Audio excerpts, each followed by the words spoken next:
mobile police Patlabor, within the English word being that of a combination of the words patrol and labor. From information now known, the Patlabor franchise had multiple forms of media released from the original manga, which was published from 1988 through 1994 for a total of 22 volumes, to the original video animation from 1988 through 1989 for a total of 7 episodes. These characters were the focus of the series, as well as the concept of Patlabor was that during the original manga's release in 1988, the setting was that of the near future, being roughly a decade later, being that of the late 1990s to early 2000s. Robotic machines or exoskeletons of varying sizes are used for heavy construction work within Japan, but with the inevitability of crime committed by people using labors, as a result the Tokyo Metropolitan Police has their own divisions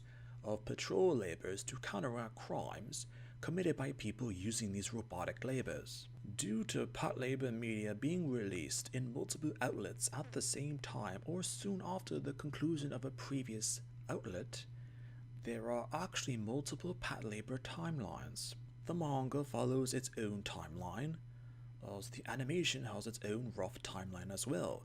Even the featured films of Patlabor were also set within their own timeline. When originally released, Patlabor was the decently reacted to manga, as the related media were considered a fresh new take for mecha-based manga and anime of the late 1980s and early 1990s, as eventually interest in the Patlabor series disappeared and remained forgotten until nearly a decade later, with the first real reboot for the franchise taking place in the year of 2013, being that of Patlabor: The Next Generation. Taking place in the same year of 2013, the series had a whole new cast of characters, and owing to the somewhat outdated premise of Patlabor, The Next Generation featured the premise that the labors had become outdated, and Japan is dealing with a nationwide recession.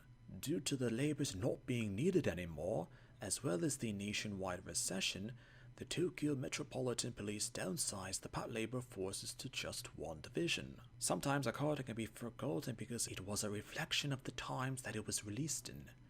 Then a reboot made mentions to the fact that it was as outdated as public opinions thought it were to have been.